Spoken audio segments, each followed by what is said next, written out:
Huh? All right, I'll go first then, because usually I like to go around the room and have you guys introduce yourselves. I actually missed the new hire tour on Wednesday, so we'll kind of go over some of that stuff as well. I'm Melissa Dockery. I'm the Safety and Compliance Director for both Combined Transport and Blackwell Consolidation. I'll kind of go over a little bit about me and what kind of role I play within the company, and then we'll go around the room. So I'm coming up on 10 years with Combined Transport. Prior to coming to Combined Transport, I had no trucking experience. The only trucking experience I had was from my husband, who drove trucks, so I was the spouse of a driver. I went to college, graduated with my accounting degree, and I did the books for several different businesses locally in Grants Pass and Medford. They were all small businesses, and I was really struggling. You know, I was a 1099 contractor, so I didn't have any health benefits, no 401k, that kind of stuff. So I really wanted to be a part of something bigger, you know, and my husband drove truck for Cross Creek, which later became Blackwell Consolidation, which later got bought out by Combined Transport.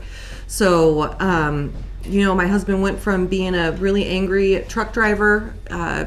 They ended up having to, you know, siphon gas or fuel, in order to make their next delivery, because the company prior to Combined Transport was running it into the ground. And he just was really unhappy. And then Combined Transport came along and bought Blackwell Consolidation, and I really saw him make a huge turnaround. You know, he felt like he was part of something bigger than himself. He felt like he was a part of a team or a family, if you will. And after seeing how happy he was, I really wanted to be a part of that. So I applied at Combined Transport, and I did not get the job. I applied for the accounts payable position, and but I was called on my way home after not being hired and asked if I wanted to do something else here. And so I really had to take a leap of faith, because I thought that my passion was numbers. And while my passion is still kind of numbers, I later realized that my passion is making a difference in the drivers' lives. I wanna be an advocate for you guys. You guys are the reason why I stay here. I've never stayed at a company as long as I have here before, and there's a reason for it. So I started out in our partner carrier development department, which is just a fancy term for brokering. Not my forte. I'm not a broker. So I was just getting ready to quit when I was offered a position in the driver services department. So I was the driver services admin for a while, and then we decided to create driver services into a 24/7 one-stop shop and add over-the-road maintenance and logs to that department. So over time, we created that, and I managed that for 5 or 6 years until I was promoted to the safety director about 3 years ago. So I'm telling you all of this because I'm a pretty good resource for you guys. If you guys ever need anything, even if it's not safety or compliance related, you know, like I said, I want to help you guys. I want to be an advocate for you. And I know safety has the other boring, no one wants to hear from the safety director kind of side, and I get that, but I can be a really good resource for you all the way around. So if you are unsure of where to go, or maybe you're not getting resolution to something, feel free to reach out to me. If I don't have an answer for you, I will find you an answer, I promise. So yeah, I'm here for you guys anytime you guys need it. Is now a good time to go around the room? Because I'd really like to put faces to names. You guys aren't just a truck number here, and I really pride myself on that. So let's start off with you. Tell me your name, what division you're in, and how long you've been with the company. My name is Juan Oscar Garcia Jr.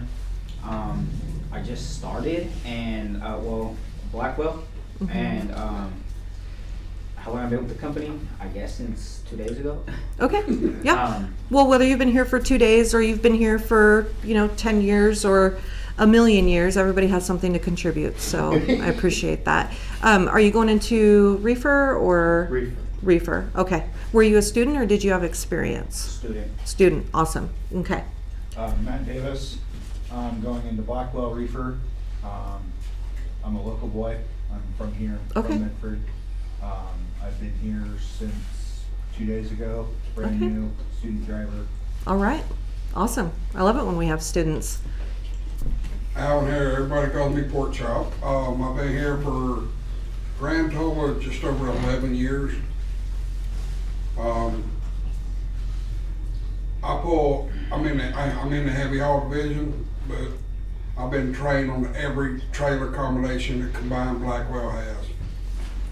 Yep. So anything from the reefer unit to the big wind tower trailers out there. Yep. Pretty versatile within the company. So, thanks, Pork Chop. All the way in the corner, right behind you. Oh, I'm Randy. I do the flatbed training. I've been here, 20 years total since 1998. I've driven heavy haul and trained flatbed and glass. Yes. Thank you, Randy. You, sir. Matt, I'm going into the heavy haul. Okay. Are you going to pull RGN, step deck? Step deck. Step deck. Okay. Previous experience? Yeah. Okay. Awesome. Thank you. Bruce Payne, Great Falls, Montana. New hire, gonna be going into the glass division. Okay. Awesome. I love it when we have glass Been drivers. here 1 week, so I Yeah. like what I see so far, so. That's great. Looks Great good. news. Glass is a different challenge. So, yeah, it's definitely specialized. That's for sure. It's a different animal. So, James. My name is James. I'm the yard manager here. Been here about a year and a half. Okay. Awesome.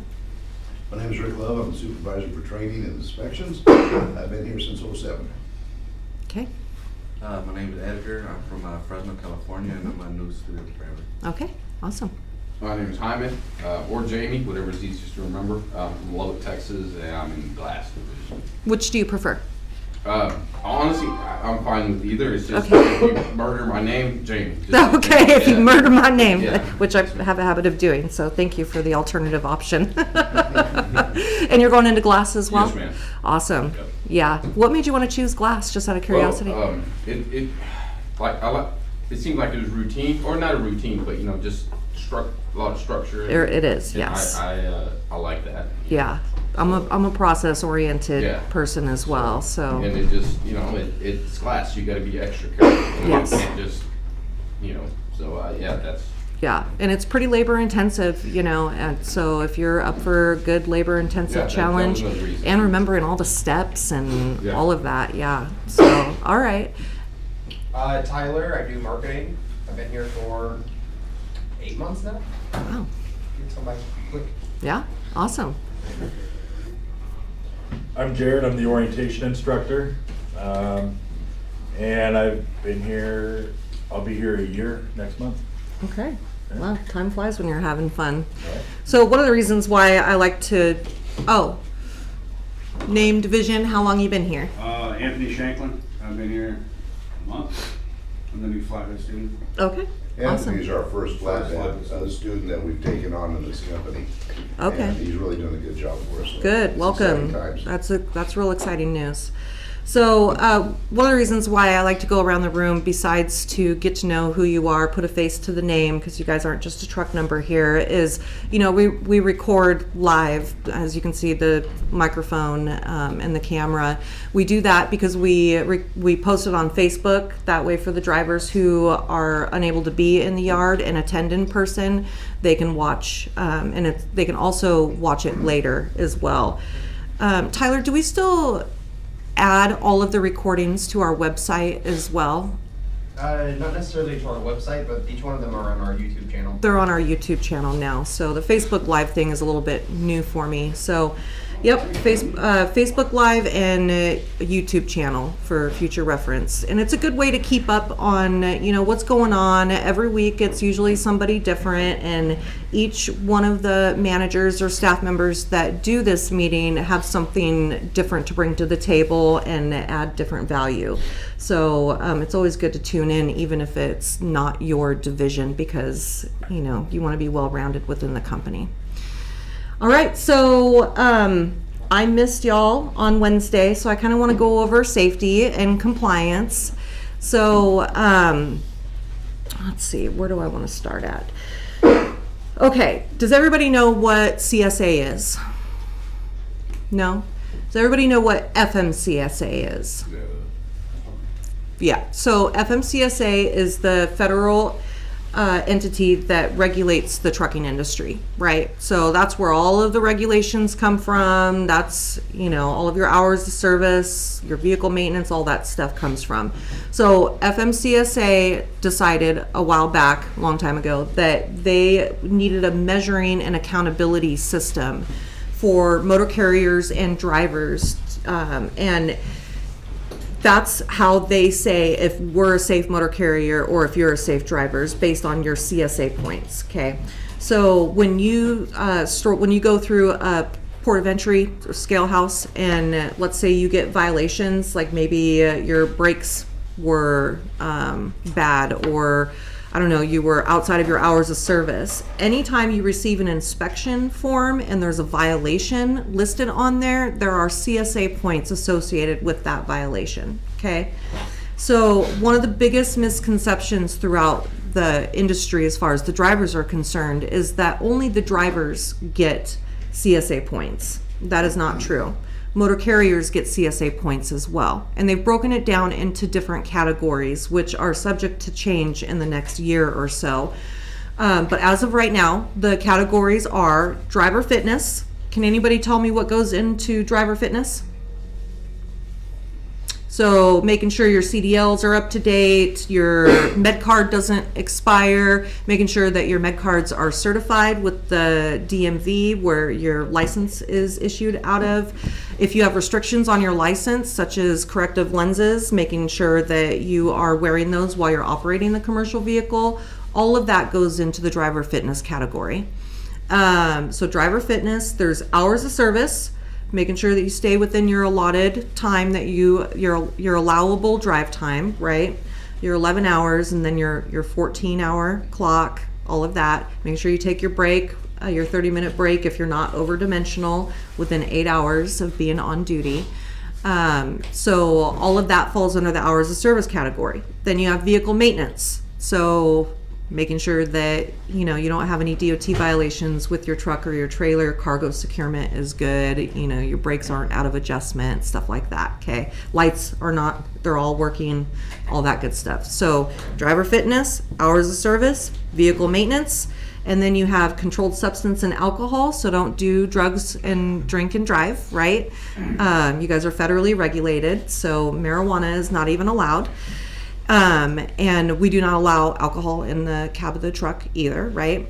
So that's your controlled substance and alcohol. Then you have your crash indicator. So if you get into an accident and it's DOT reportable, that comes up on the crash category. And then unsafe driving. So speeding, being in the wrong lane, not using your seatbelt, distracted driving, all of that goes in there, right? So FMCSA has broken the CSA categories down and there's also hazmat as well, but we don't really dabble that much in hazmat. So each category has a certain threshold that you're not supposed to go over. So unsafe driving has a threshold of 65%. Your crash indicator has a threshold of 65%. Hours of service, threshold of 65%. Vehicle maintenance, threshold of 80%. Controlled substance, threshold 80%, driver fitness 80%, and then hazmat is 80% as well. So FMCSA says that we are not, as a motor carrier, we're not supposed to go over those thresholds, okay? And if we do, that we're an unsafe motor carrier, or we're not a compliant motor carrier, however you want to look at it. Currently, both Blackwell and Combined Transport are over the threshold for hours of service. What do you think the number one violation is in the hours of service category? Pork chop. Inappropriate use of PC. Yes, thank you. That's an awesome answer. So does everybody know what PC is?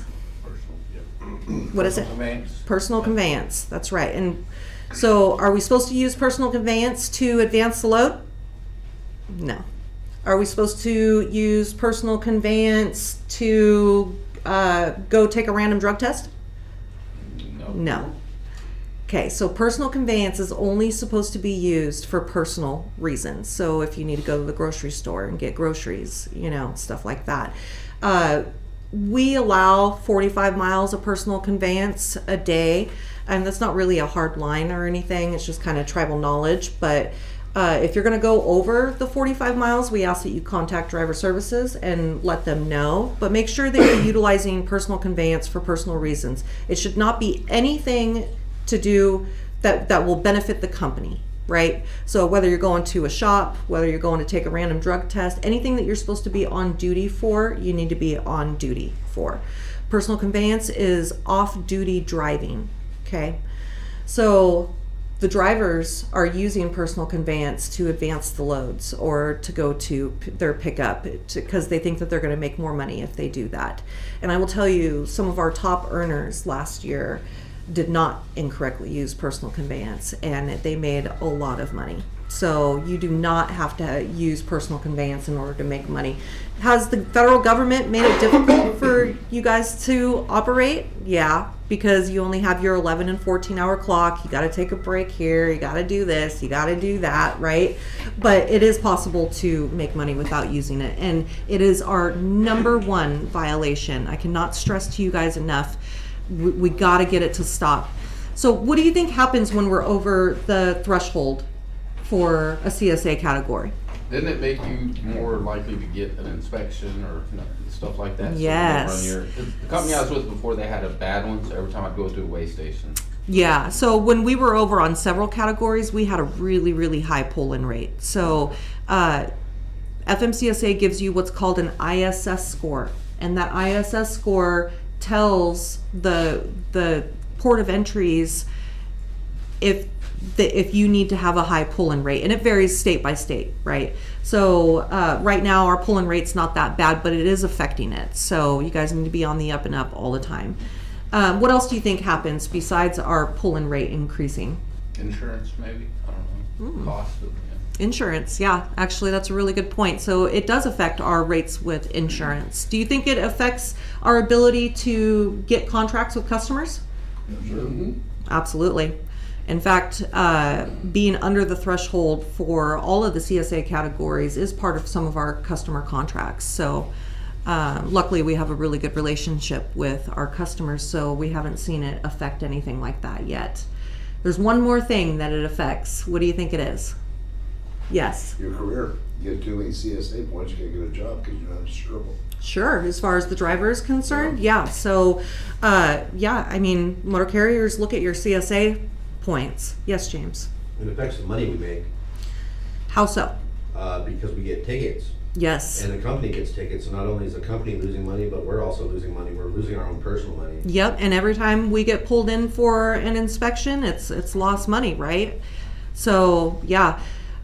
Where I was going with it is FMCSA looks at that as far as intervention goes, and intervention means that they want to intervene with the motor carrier and audit your operations and your compliance to make sure that you're doing everything that you're supposed to be doing. So Blackwell just had a DOT audit at the end of the year last year. We completed it by the end of the year, and we passed. They were focused on hours of service and accidents because that's what we were over the thresholds in at that time. But I will tell you, we almost didn't pass because of how many drivers are incorrectly utilizing personal conveyance. So we are cracking down on it and we are monitoring it. So I need everybody to be on the up and up, okay? Combined was just selected for a DOT audit, and they are focusing on hours of service and accidents. So when DOT audits, whether it's an offsite audit or an onsite audit, they randomly select drivers to audit. Okay, we have no control over that. So typically they're going to focus on drivers who have DOT reportable accidents, high CSA scores, and they want to see your driver qualification file. They want to see all of your random drug testings. They want to see the last 6 months of your logs because we are federally required to retain logs for 6 months. So they can request all 6 months if they want. The last 2 audits, the one for Blackwell and the one for Combined, they did focus on 1 month for each driver, and they randomly just selected different months, right? So, I mean, we got a violation for a driver going 1 minute over their drive time. So they're not playing around. We are lenient and we say, oh, we were trying to find parking, you know, it's just 1 minute. But there is no gray area for FMCSA, okay? So really there should be no gray area for us. But we have to show DOT, in the event that they find violations in your logs, we have to show DOT that we're addressing it with the drivers. So what does that look like? That looks like maybe additional training for you guys. That looks like maybe, you know, a coaching session. That looks like progressive disciplinary action. You know, we give you plenty of opportunity to fix the issue, but then at some point we have to start progressive disciplinary action. And it's not our goal, it's not what we want to do, but we have to. So, you know, starts out with verbal, written, goes on from there, but rest assured we do give you plenty of opportunity, way more opportunity than what FMCSA allots, that's for sure. I couldn't believe it when I saw that we got a violation for a driver going 1 minute over their drive time. So in any event, that's what an audit looks like, and that's why I'm talking about CSA and why I'm talking about personal conveyance, because we need to get the word out there. What is the best way to get the word out there? Word of mouth. You guys, right? I rely on you guys. I need you guys. I need your help. I need you guys to, you know, bring it up in conversation. If your buddy's like, man, I just used personal conveyance 400 miles to get to the next load, you know, be a real good friend and say, hey man, that doesn't hurt just you. That hurts everybody. You know what I mean? So, if you guys are seeing stuff, you're more than welcome to bring it to my attention. You don't have to tell me who it is, but allow me the opportunity to address it in a blanket fashion so that we can try and prevent future violations from occurring, okay? So I'll tell you our CSA scores. So this is for Combined. Our unsafe driving is 17%, threshold 65, right? So we're pretty good there. Our crash indicator is 50%. So it's getting up there because the threshold is 65%. Hours of service is 88%, and the threshold 65, so we're pretty well over on that. Vehicle maintenance is at 55% with a threshold of 80. We have 0 for controlled substance and alcohol, thank goodness. And then driver fitness is 51% out of 80%, okay? For Blackwell, unsafe driving is 45% with a threshold of 65%. That actually just jumped quite a bit in the last month. And speeding is the #1 violation for Blackwell right now in unsafe driving. Crash is 36% with a threshold of 65. Hours of service is 71% with a threshold of 65. So that's actually declining. We're almost there. We just got to get under that threshold. Vehicle maintenance is 37% with a threshold of 80, so we're really good there. 0 for controlled substance and alcohol, and then 14% for driver fitness with a threshold of 80%. So we do send out our CSA scores on a monthly basis to the drivers, so that way you guys can stay on the up and up and understand. If you ever have any questions of what your CSA points are as a driver, we're more than happy to help. You can always call myself or you can call Cody, whom you met on Wednesday. He's the safety and compliance admin. It's good for you guys to know where you stand, you know. So any questions on CSA and auditing and personal conveyance? Pork chop. You gonna use personal conveyance for personal reasons? For personal reasons, like if I need to go get something to eat or grocery store, Yes. yeah, I'll use it. Yes, you are. All right. The other thing I want to address is high vis and the stop signs in the yard. So I will say I've done a poor job at following the policy and enforcing the high vis policy, okay? But we have a sign posted at the beginning of the driveway that says that high vis is required at all times in the yard. So we have that policy, we have to follow it, okay? We can get a violation from OSHA for it. So if you are 20 feet or more away from any of the buildings, please wear your high vis in the yard. OSHA is actually going to be coming out here in a while. I invited them out for a complimentary service. So I really want to get this yard under control. So please be compliant with wearing your high vis. The stop signs are there for a reason. It's because, this yard, you have people driving everywhere. They're coming from this way, they're coming from by the career center, and they're coming from over here. So there's a clear intersection that obviously is not marked, but it's there. And I would hate to see anybody get hit or an accident happen in the yard. So do the 10 mile per hour speed limit and stop at the stop signs. Okay? Yes. I got a question about something. I know this is quote combined Blackwell yard. Mm-hmm. When OSHA comes in, if Titan or one of the other companies, they see a violation, that's still gonna be on combined Blackwell, or is that gonna be on it? Cause they're in our yard, but. If it's a violation with the transload facility specifically, then yes, that will be our violation. Yeah, like if them not wearing their vest, walking around the building, you know what I'm saying? I'm not really sure if. I just asking a question.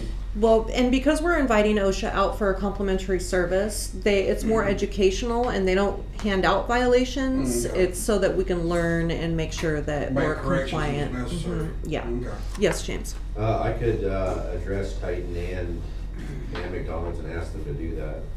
Yeah. So actually, we're fine tuning the procedures, and then I was going to talk to Nick about it and see what we were going to do. So yeah, but absolutely, if we need help, I'll absolutely reach out. I didn't mean to stir the pot if I No, did. no, no. Just, I don't want to see us get in trouble for something that we can't control. It's all good, and we can control it because anybody who rents anything from us out here. Yeah, you know what I mean. Yeah. So. And isn't that how we found out that we can be fined for vests?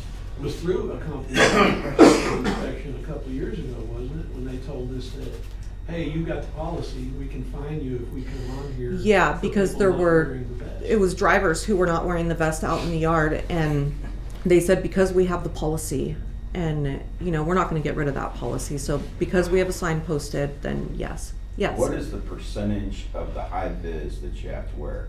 Is a hat sufficient? Is a vest sufficient? A shirt sufficient? A shirt or a vest, please. Yes. Doesn't Yeah. have to be reflective. Just high vis.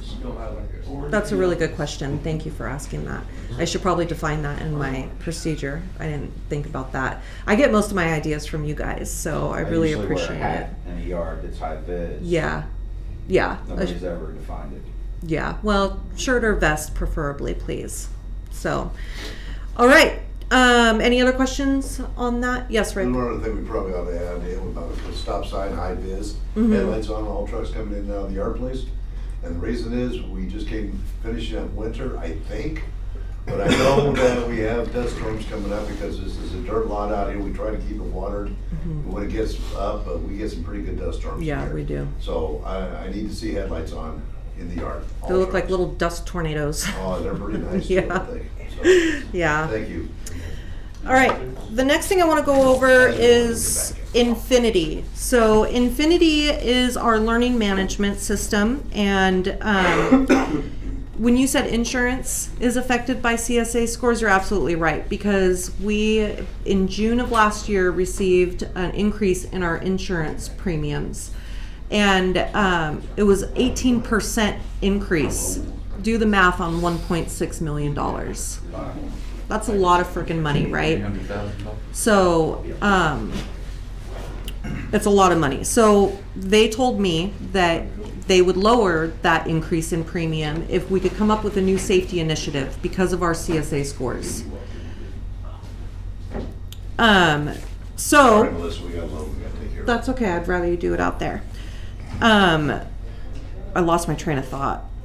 I do have a question from online. Yes. They were wondering if you could elaborate on driver fitness and what it's about. Oh, okay. They must have tuned in a little bit later. So driver fitness is you making sure that your CDL is not expired, making sure that your med card is not expired and certified with the DMV in the state that it is issued in. And if you have any restrictions on your license, such as corrective lenses, hearing aids, anything like that, make sure you're wearing them when you're operating a commercial vehicle. Good question.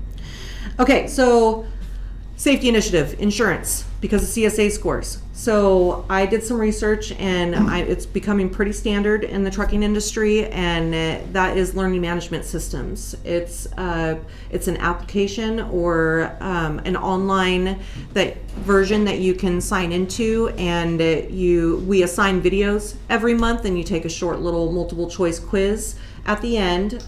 We work really hard to make sure that we keep it 10 minutes or less. So we're asking you to watch a video and take a short multiple choice quiz once a month. So 10 minutes or less once a month is all we're asking for, okay? And our insurance company really liked that we come up with this initiative. Now, do I think that watching a video and taking a test is going to prevent accidents from happening? Not really. I don't think that watching a video is going to prevent accidents from happening. What I think that it does is it keeps safety at the forefront of your brains, right?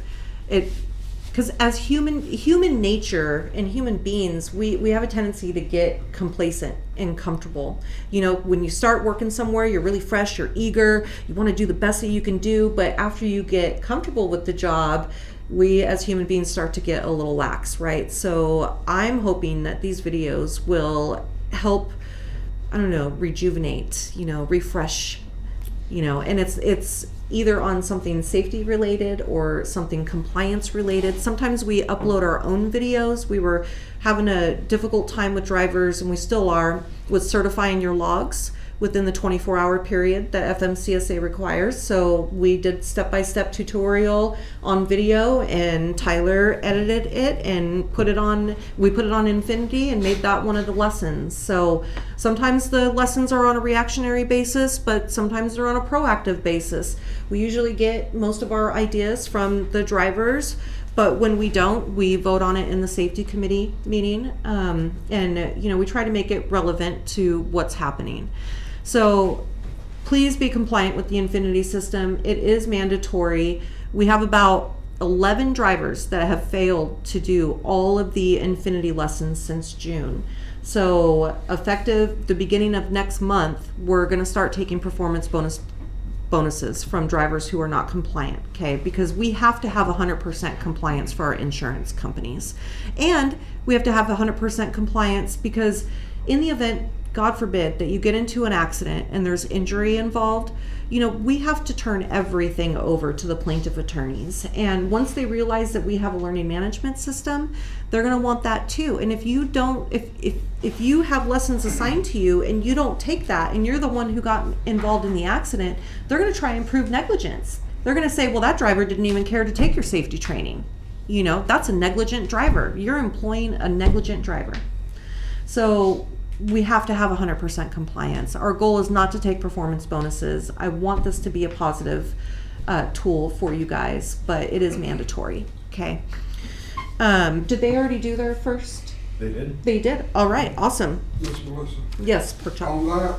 On that, I've had a couple drivers ask me, because a lot of people know me, and some people are having problems, like they'll be able to log in, do 1 month, then they go to log in for the next month, and they're having issues with the logging in or starting it. Okay. So you might want to put out like a global or email again with directions on how to do it. Okay, that's a good idea. Yeah, and Cody Coons is always available for you guys. We can actually see login attempts, so we have access to see what happens on the back end. So in the event that you attempted a login, in the event that maybe you started a lesson and didn't finish, it shows us the percentage. And sometimes, drivers have changed their password or something like that, and then they're unable to get logged back in. So, and Cody's able to troubleshoot 99% of that stuff. So if you guys ever need anything, I can help as well. I have access to if you're unable to get a hold of Cody. Okay. Thank you. Yeah, I'll make a mental note to maybe send something out. So 4-3, we start deducting performance bonuses. Our goal is that we'll have 100% compliance by the end of second quarter. So June, as of right now, well, as of Tuesday, June, we went over CSA overview. We have 92% compliance. October, we went over personal conveyance. We have 93% compliance. November was driving in extreme weather, 90%. December was log certification, 86%. January, seatbelt use, 85%. February is proper pre and post trip inspections, 80%. And then the newest one for March was crash prevention. That was at 57% as of Tuesday. So it tells us the progression. It's really cool tool, actually.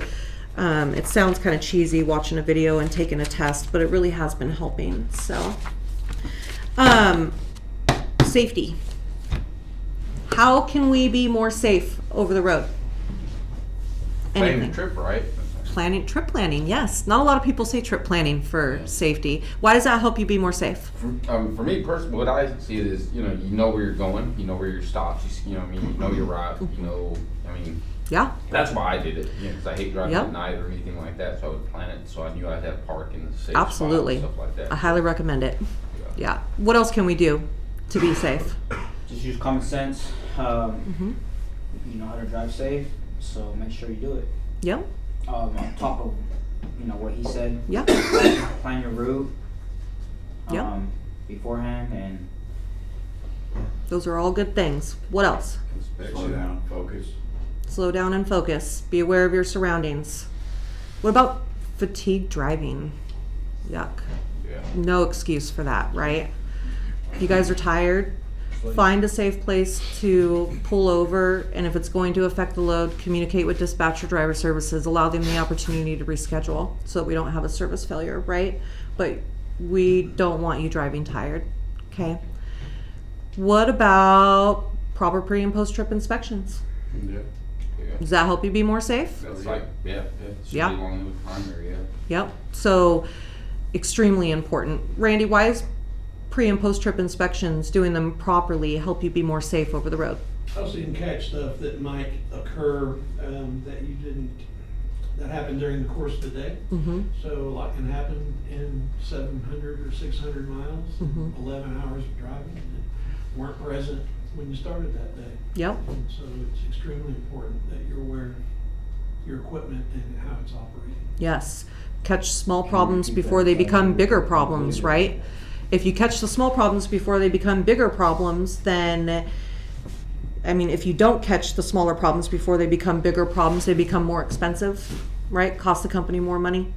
They can become a DOT violation over the road, so affect our CSA scores, and they can become a safety issue, right? So a lot of drivers, I see them, they're logging 2 and 3 minute pre and post trip inspections. If you can do a proper pre or post trip inspection in 2 or 3 minutes, my hats are off to you.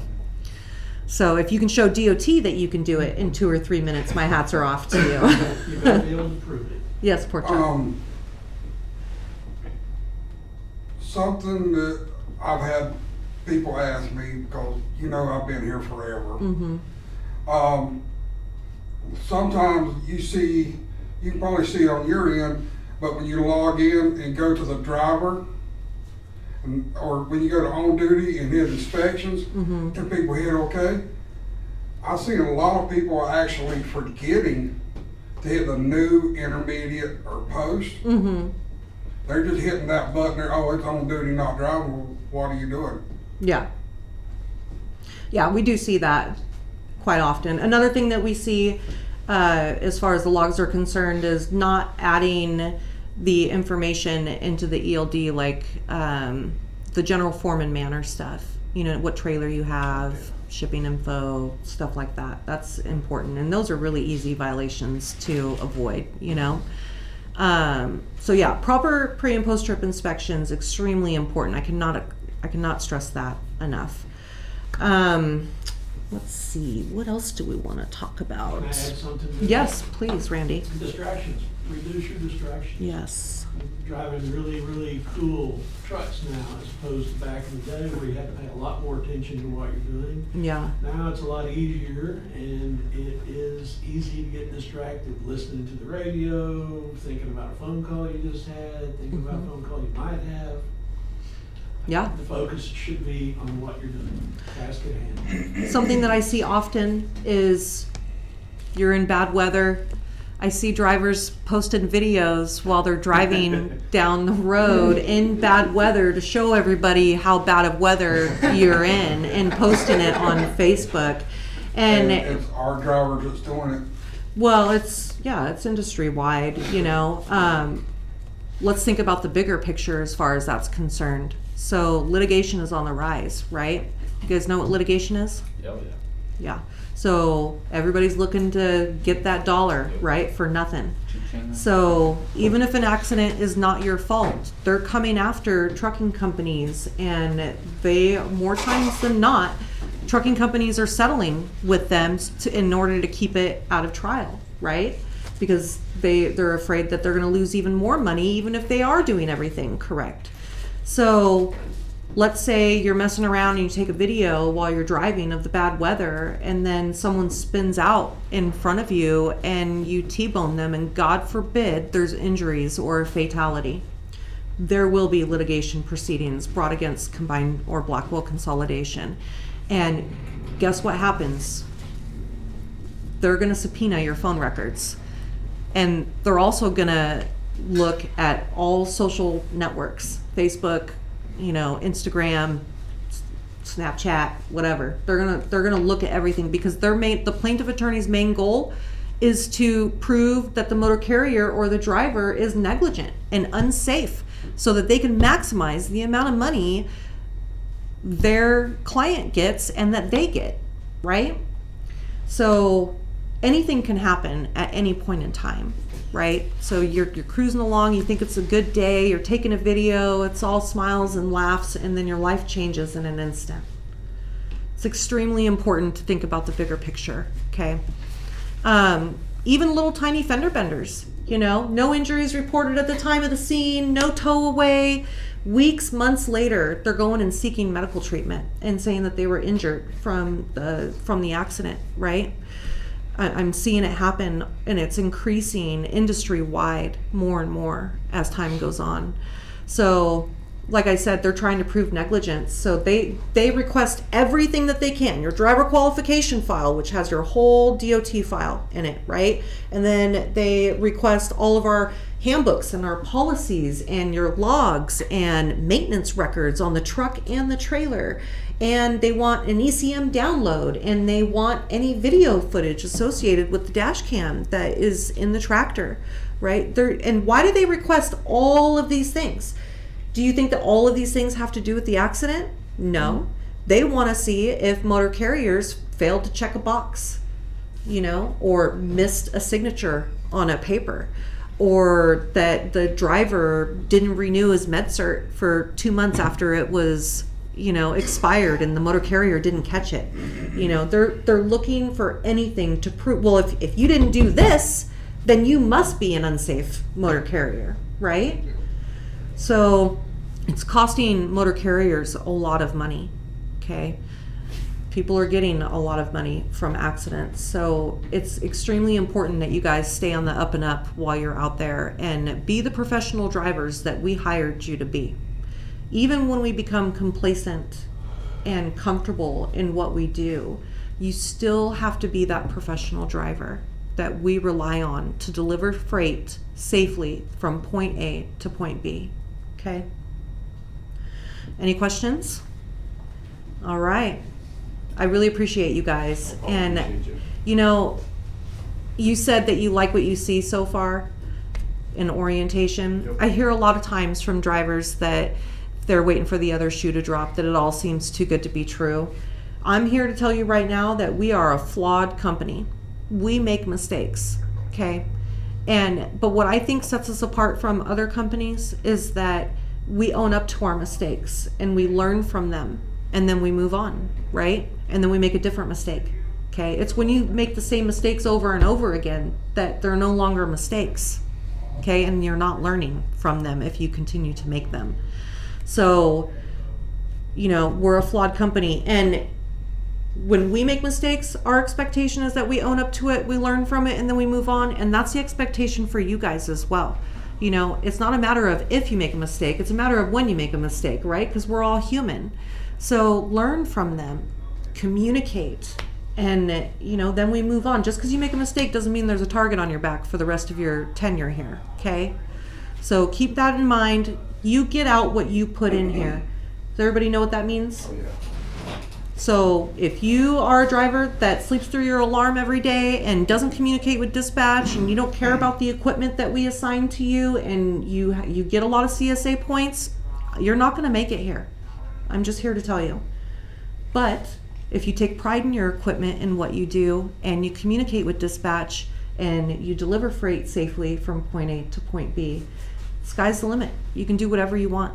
One of the best things about combined transport and Blackwell is just because you start out somewhere doesn't mean that that's where you have to end up.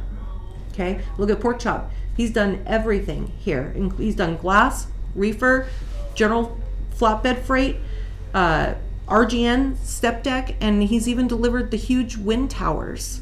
Okay?